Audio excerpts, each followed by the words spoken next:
तो बच्चों चलिए हम शुरू करते हैं आज का अपना एक नया टॉपिक, और ये हमारा टॉपिक है वैद्युत द्विध्रुव के बारे में। तो सबसे पहले हमको समझना होगा कि आखिर ये वैद्युत द्विध्रुव होता क्या है, जिसको इंग्लिश में इलेक्ट्रिक डायपोल कहते हैं। हम समझेंगे कि द्विध्रुव होता क्या है और द्विध्रुव के वजह से वैद्युत क्षेत्र की तीव्रता यानी कि इलेक्ट्रिक फील्ड इंटेंसिटी हम कैसे पता करेंगे।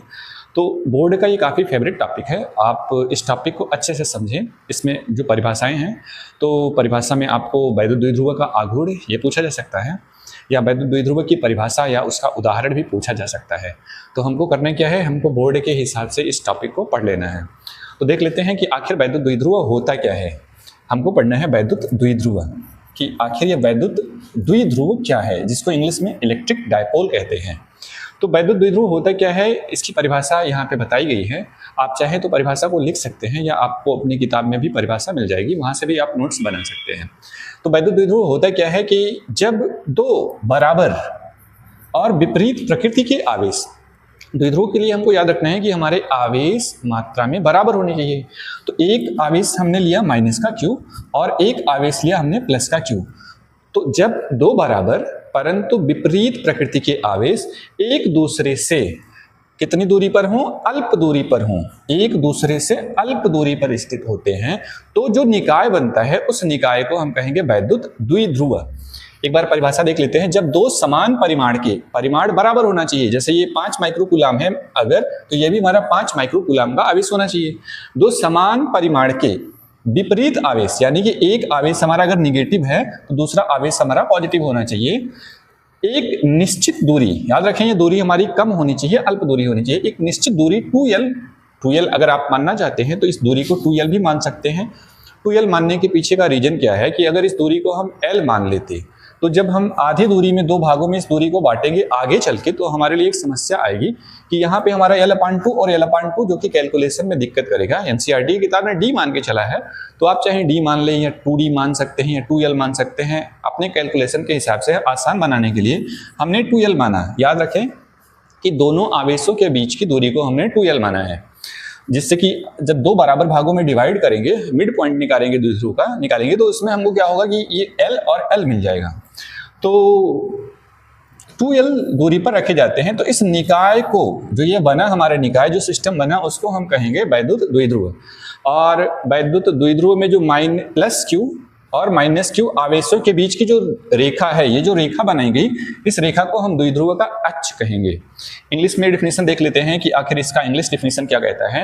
N electric dipole is a system, an electric dipole is a system consisting of two equal, यहां पे देखेंगे कि चार्ज हमारे कैसे होने चाहिए मैग्नीट्यूड में, two equal and opposite charges separated by a small fixed distance. दूरी हमारी स्मॉल होनी चाहिए, स्मॉल फिक्स्ड डिस्टेंस।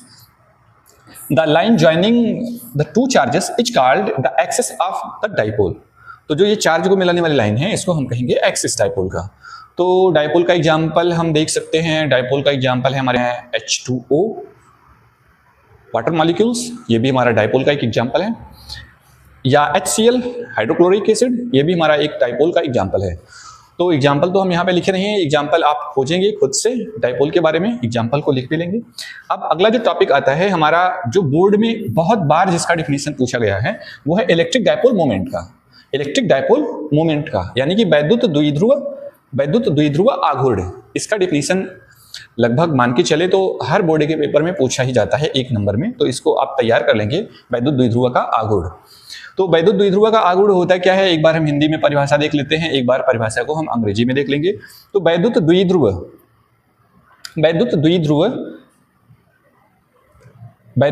का आघूर्ण द्विध्रुव के किसी एक आवेश का परिमाण Q और दोनों आवेशों के बीच की दूरी हमने 2L माना था, 2L के गुणनफल के बराबर होता है, या एक सदिश राशि है। इसको फोकस करेंगे कि यह कैसी राशि है, यह एक सदिश राशि है, तथा -Q से +Q की दिशा में निर्देशित होता है। -Q से +Q की दिशा में यह निर्देशित होता है, यानी कि अगर इसकी दिशा हमको बतानी होगी तो इसकी जो दिशा होती है वो -Q चार्ज से +Q चार्ज की ओर होती है। तो वास्तव में वैद्युत द्विध्रुव का आघूर्ण ये हमको फार्मूले से ज़्यादा समझ में आएगा। वैद्युत द्विध्रुव के आघूर्ण को हम P से रिप्रेजेंट करेंगे और जो P होता है वो मल्टीप्लाई होता है किसका, Q का। दोनों में से कोई एक आवेश ले लें और दोनों आवेश के बीच की जो दूरी है उन दोनों का गुणा करेंगे तो जो हमको मिलेगा वो मिलेगा हमको वैद्युत द्विध्रुव का आघूर्ण। और क्योंकि ये एक सदिश राशि है तो इसमें दिशा भी होती है। इसकी दिशा किधर से किधर को होगी, इसकी दिशा होगी -Q से +Q के तरफ। इंग्लिश में अगर इसको देखें तो ये N electric dipole moment is the product of the magnitude of either charges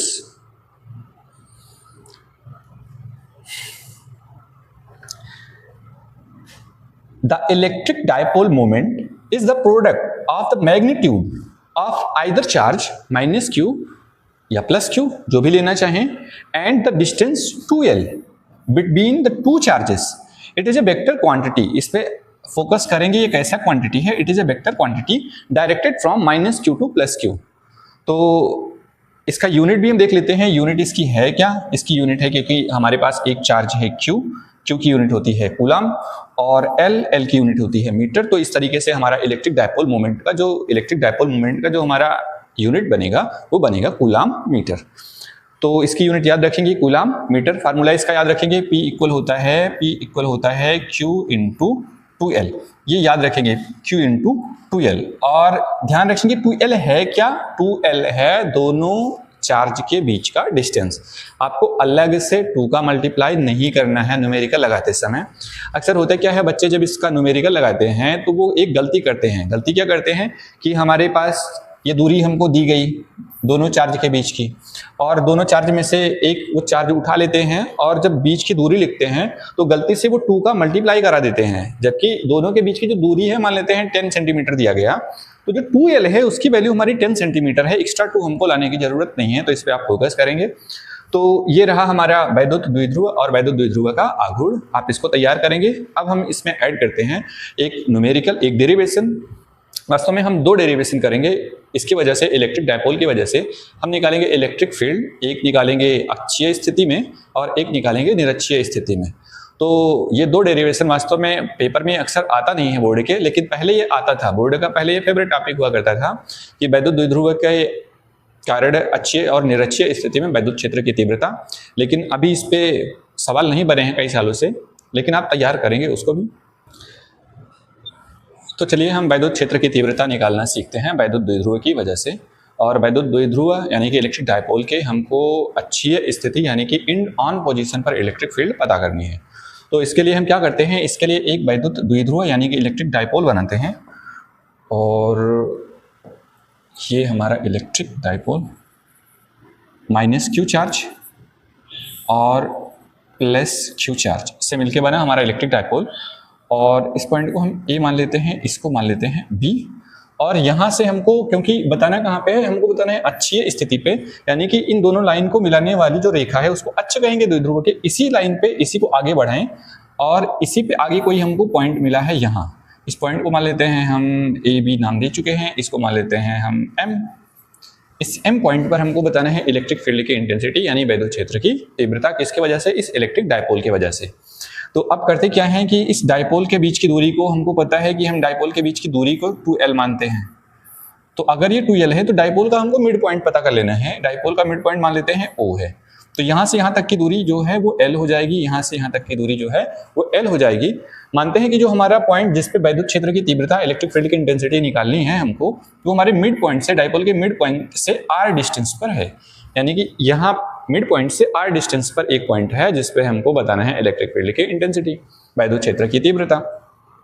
तो वैद्युत क्षेत्र की तीव्रता हमको बतानी है। अब क्या करते हैं कि सबसे पहले हम देख लेते हैं, ये हमारे जो नेगेटिव चार्ज यहाँ पे रखा हुआ है, इसने बनाया होगा यहाँ पे इलेक्ट्रिक फील्ड, और इसने जो इलेक्ट्रिक फील्ड बनाया होगा उस इलेक्ट्रिक फील्ड का डायरेक्शन होगा इस तरफ। तो मान लेते हैं कि हमारा ये जो चार्ज है -Q, वो इस पॉइंट पे जो इलेक्ट्रिक फील्ड यानी वैद्युत क्षेत्र बनाया उसका डायरेक्शन हो गया इस दिशा में। क्यों? क्योंकि ये नेगेटिव चार्ज है, ये पॉजिटिव चार्ज को अट्रैक्ट करेगा, और पॉजिटिव चार्ज पर जिधर बल लगता है, पॉजिटिव टेस्ट चार्ज पर जिधर बल लगता है उधर ही हमारा वैद्युत क्षेत्र की तीव्रता का दिशा होता है। तो ये नेगेटिव चार्ज इस पर रखे टेस्ट चार्ज को अपने तरफ, पॉजिटिव टेस्ट चार्ज को अपने तरफ अट्रैक्ट करेगा।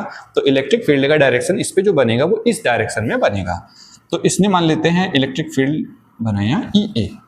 और ठीक दूसरा चार्ज जो हमारा यहाँ पे रखा हुआ है पॉजिटिव चार्ज, ये इस पे रखे पॉजिटिव टेस्ट चार्ज को धक्का देगा, यानी कि इस साइड में बल लगाएगा और इसको हम नाम दे देंगे EB। अब इस पे EA और EB ये दोनों अलग अलग वैद्युत क्षेत्र बना रहे हैं। हमको बताना क्या है कि इस पे परिणामी वैद्युत क्षेत्र कितना होगा, नेट इलेक्ट्रिक फील्ड कितना होगा, ये हमको बताना है। तो अब क्या करते हैं, हम अलग अलग पता कर लेते हैं कि आखिर देखो अलग अलग ये कितने इलेक्ट्रिक फील्ड बनाए, उसको पता करेंगे, फिर उसका हमको करना है वेक्टर सम। और क्योंकि इन दोनों के बीच का एंगल जो है वो 180 डिग्री है, तो हमको वेक्टर सम करने के लिए हमारे पास बहुत आसान ऑप्शन है। हम क्या करेंगे कि जो बड़ा है मैग्नीट्यूड में उसमें से छोटे वाले को घटा देंगे, क्योंकि दोनों अपोजिट डायरेक्शन में है, दोनों एक दूसरे के विपरीत हैं, तो हमको सीधा घटा के आंसर पता कर लेना है। तो सबसे पहले हम पता कर लेते हैं कि EA आखिर कितना होगा। तो EA पता कर लेते हैं, EA ये कितना होगा, EA का मैग्नीट्यूड, EA का परिमाण कितना होगा। EA का परिमाण होगा, सबसे पहले तो यहाँ से यहाँ तक की हमको दूरी चाहिए, ठीक। यहाँ से यहाँ तक की दूरी को हमने R माना और यहाँ से यहाँ तक की दूरी है L। तो यहाँ से A से लेके M तक की जो दूरी बन जाएगी वो बन जाएगी R प्लस L। तो EA इक्वल हो जाएगा 1/4 पाई एप्सिलॉन 0 Q अपान अब R प्लस L का होल स्क्वायर, क्योंकि हमको पता है कि फार्मूला क्या है electric field due two point charge का 1/4 पाई एप्सिलॉन 0 Q अपान R स्क्वायर, और R की जगह पे हमारा R plus L total distance है, तो R प्लस L का होल स्क्वायर। अब ये किस दिशा में लग रहा है, ये हमारा इसकी दिशा है M से A की तरफ, M से A की तरफ, M A की दिशा में, याद रखेंगे M से A की दिशा में। अब यहाँ पे हम निगेटिव सिंबल लगाने की जरूरत नहीं है। अगर हमारा वैद्युत विभव होता, इलेक्ट्रिक पोटेंशियल होता, तो हम निगेटिव चिन्ह के साथ रख के सॉल्व करते। अब इसी तरीके से हम EB पता कर लेते हैं कि आखिर बीच पे जो चार्ज रखा हुआ है उसकी वजह से इलेक्ट्रिक फील्ड कितना बना M पे, तो ये हो जाएगा 1/4 पाई एप्सिलॉन 0 Q अपान R। पूरा डिस्टेंस यहाँ से यहाँ तक का डिस्टेंस जो दूरी था वो R था, और उसमें से ये दूरी घट गई, L दूरी घट गई, तब यहाँ पे हम आके पहुंचे, तो ये हो जाएगा R माइनस L का होल स्क्वायर। और ये किस दिशा में, ये है हमारा, इसकी दिशा किधर है, इसकी दिशा है B से M की तरफ, B M की दिशा में, B से M की दिशा में जा रहा है, क्यों, क्योंकि इधर वो लगा। अब बिंदु, अब हमारा नेट इलेक्ट्रिक फील्ड इस M पे परिणामी वैद्युत क्षेत्र कितना बनेगा, E जो बनेगा हमारा, मान लेते हैं E है, तो E किसके बराबर होगा, जो परिणामी वैद्युत क्षेत्र है E वो होगा हमारा, अब देख लेते हैं परिमाण में बड़ा कौन है, EA बड़ा है, इलेक्ट्रिक फील्ड A की वजह से बड़ा है या इलेक्ट्रिक फील्ड B की वजह से बड़ा है, तो क्योंकि ये दोनों चार्ज आपस में मैग्नीट्यूड परिमाण में बराबर हैं, और B वाला जो चार्ज है पॉजिटिव चार्ज वो यहाँ पे ज्यादा पास में है, तो होगा क्या कि इसका जो इलेक्ट्रिक फील्ड बनेगा वो अधिक होगा, अधिक पावरफुल बनेगा, वो स्ट्रांग इलेक्ट्रिक फील्ड बनाएगा, और ये दूर होने की वजह से उतना स्ट्रांग इलेक्ट्रिक फील्ड नहीं बनाएगा, यानी कि मैग्नीट्यूड में जो हमारा ये नंबर है ये ग्रेटर देन है, हमारा जो EB बना वो बड़ा है EA के कंपेयर में।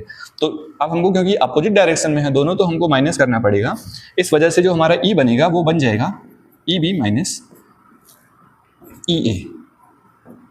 अब इसको सॉल्व कर लेते हैं, ये 1/4 पाई एप्सिलॉन, दोनों को हमको माइनस करना है, तो इसमें जो कॉमन है वो है हमारा Q/4 पाई एप्सिलॉन 0, तो Q/4 पाई एप्सिलॉन 0 को कर लेते हैं कॉमन, और ब्रैकेट में बचेगा कितना, बचेगा 1/R minus L to the whole square minus 1/R plus L to the whole square. अब क्रॉस मल्टीप्लाई इधर करा लेते हैं, और Q/4 पाई एप्सिलॉन नॉट तो हमारा कॉमन ही है, इसको थोड़ा ऊपर कर लेते हैं,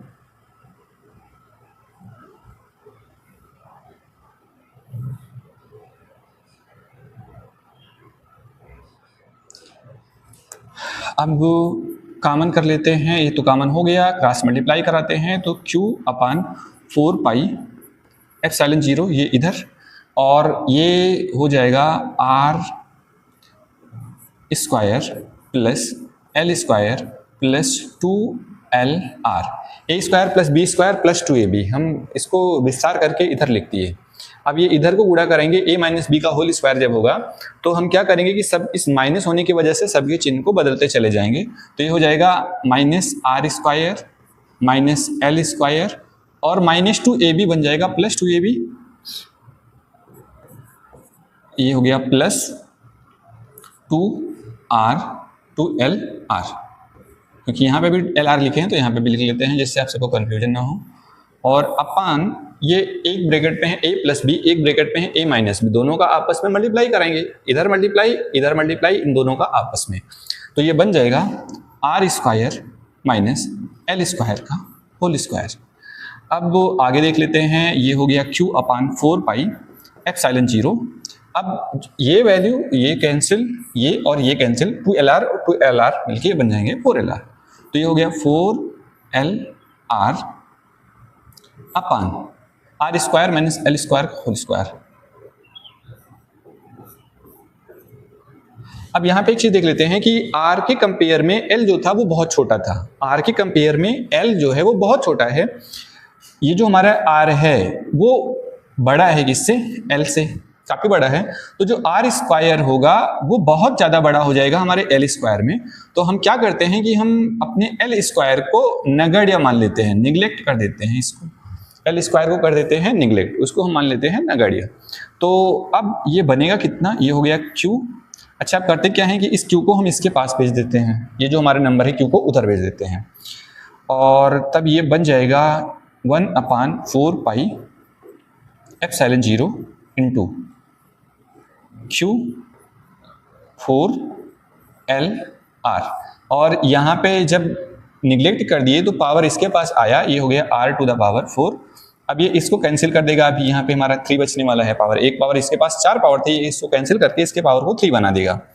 तो ये अब आगे हमारा बचेगा कितना, 1/4 पाई एप्सिलॉन 0। और क्योंकि हमको पता है कि जो हमारा डाइपोल मोमेंट होता है, वैद्युत द्विध्रुव आघूर्ण होता है, वो Q इंटू 2L होता है, तो इसको हम 2L के रूप में ऐसे भी लिख सकते हैं। तो ये इसको लिख देंगे 2 इंटू Q इंटू 2L, क्योंकि देखो हमारे पास 4L है, हम 2 इंटू 2 करके लिख दिया 4 को, और अपान में RQ। तो ये हमारा बन गया कितना, इसको ऊपर करके लिख लेते हैं, ये हमारा बन जाएगा कितना, ये बन जाएगा E जो हमारा बन के आया 1/4 पाई एप्सिलॉन 0, और ये 2 इतने को हम लिख देंगे P, 2P अपान RQ। ये हो गया हमारा इलेक्ट्रिक फील्ड। इलेक्ट्रिक फील्ड एक डायपोल की वजह से, एक वैद्युत द्विध्रुव की वजह से उसकी अक्षीय स्थिति पर वैद्युत क्षेत्र की तीव्रता। अब हमको पढ़ना है निरक्षीय स्थिति में वैद्युत क्षेत्र की तीव्रता, उसको भी देख लेंगे अगले दिन। आज के लिए बस इतना ही।